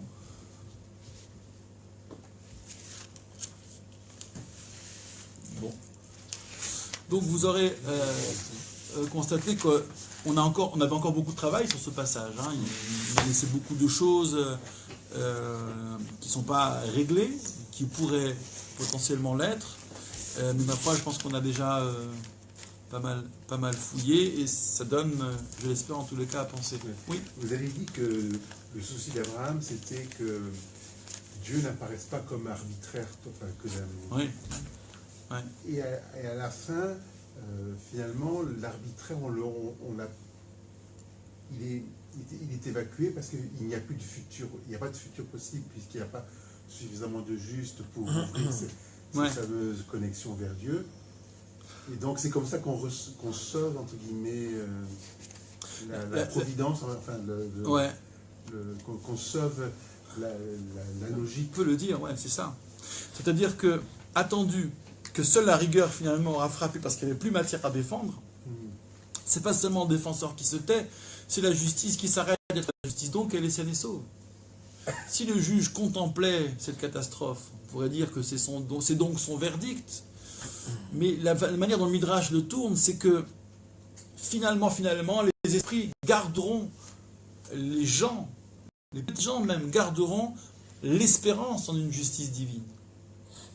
Le souci de ces châtiments arbitraires ou catastrophiques ou cataclysmiques, c'est le désespoir que cela peut occasionner. Rappelez-vous que la tour de Babel est directement corrélée au traumatisme du déluge. Ces hommes, c'est le parti pris du Midrash en tous les cas, avaient peur que le déluge revienne. Donc ils se sont dit, on va se faire une tour, bon, au creux d'une plaine, c'est pas très malin a priori, hein. Donc c'est plus le symbole en réalité que la construction elle-même, mais on va se faire une tour, on va faire la guerre à Dieu, ou bien si jamais les eaux reviennent, nous on se mettra au sommet et on sera sauvés. Donc, il y avait des sortes de projets. Donc c'est une peur panique d'un nouveau châtiment possible.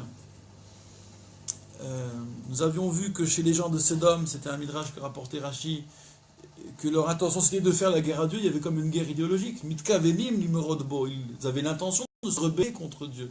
Donc il y avait une part de scandale, y compris de manière tout à fait verticale. C'est pas qu'ils se comportaient mal seulement entre les hommes, c'est qu'il y avait un modèle à cultiver, un modèle social inique à cultiver et cynique, qui soit aussi une défiance, une marque de défiance vis-à-vis de Dieu. Bon. Alors tout ça pour dire quoi? Oui, pour dire ce qui préoccupe Abraham, en fait, c'est pas tant les justes à sauver, de toute façon il n'y en a pas vraiment, c'est pas tant les coupables qu'on pourrait sauver s'il y a des justes, ce serait l'espérance humaine. Ce qu'Abraham veut sauver, c'est l'espérance humaine. Donc à la fin des fins, bon bah ok, c'est la rigueur, ça va. On pourra toujours dire que la justice est la justice, que la justice c'est entendre, pondérer. Mais là, on sait que c'est pas la justice, que c'est une autre forme de vérité plus implacable. Et la justice, c'est une autre vocation. C'est pas l'application implacable de la vérité. La justice, c'est demain. C'est s'adresser à demain, c'est construire demain.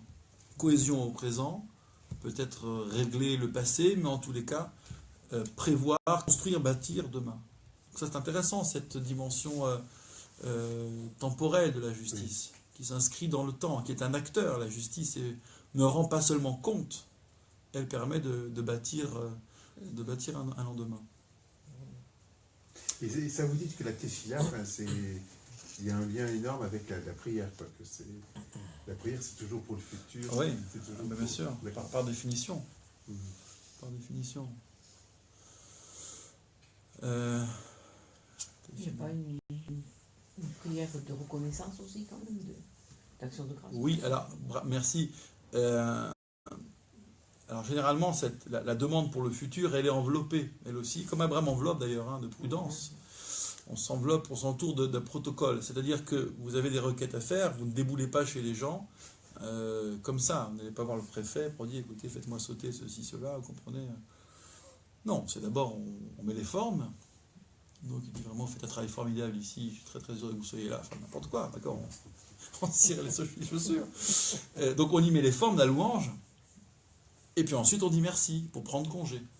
C'est exactement ainsi que se structure la tefila. L'Armida, par exemple, cette prière centrale de 19 bénédictions, vous avez 3 bénédictions inamovibles au début, qui sont des bénédictions de louange, en fait, sur ce que c'est que la promesse de Dieu, la puissance de Dieu, la sainteté. Vous avez ensuite 3 dernières bénédictions qui sont autour de la reconnaissance, culte, reconnaissance, paix, 3 thèmes comme ça qui s'inscrivent dans une démarche où on prend congé. Et puis ensuite, au milieu, toutes les requêtes, soit sur un plan individuel, soit sur un plan collectif. Ça fait 6 et 6, en gros, au milieu. Ça se répartit vraiment comme ça. Mais on comprend que prier, la partie centrale, alors c'est certes s'entourer des précautions avant et après, mais c'est aussi demander, donc c'est tourner vers le futur. Je ne sais pas ce que ça voudrait signifier une prière tournée vers le passé. La démarche de la teshuva, du repentir, c'est autre chose. Mais prier pour le repentir, c'est prier pour que notre repentir soit accepté. Donc il faudrait qu'on travaille cette notion de prière tournée vers l'avenir expressément, fondamentalement. Il n'est pas que la contemplation, mais qui est aussi... Parce que la prière pourrait être ça. Qu'est-ce qui pourrait démentir l'idée de la prière tournée vers le futur? C'est l'idée de la prière purement contemplative. Où globalement, je me tourne vers Dieu pour ressentir sa présence, pour me sentir connecté. Mais non, la prière se veut une parole donnée, une parole adressée, une demande. Ce qui fait que ça élargit un peu le champ. On n'est pas là, avec nos comptes d'apothicaire pour dire j'aimerais gagner plus, j'aimerais courir plus vite ou voir plus loin. C'est surtout l'idée de se tourner vers le futur, d'aménager notre futur et demander à Dieu de nous aider à l'aménager. En gros, c'est ça. Voilà, chers amis, merci de votre patience. Alors, reprise à la rentrée au mois de janvier, vers Ezrat Hashem. Je vous indiquerai... alors, c'est pas le tout premier, parce que le 1er janvier est lundi, je crois, se fera de ma part. Donc, ce sera le lundi suivant, le 8 janvier. Non, je suis à Paris le 8 janvier. Donc, ce sera le lundi d'après. Voilà, le 15 janvier. Reprise le 15 janvier. Et bien sûr, je serai informé. Merci à tous et à toutes.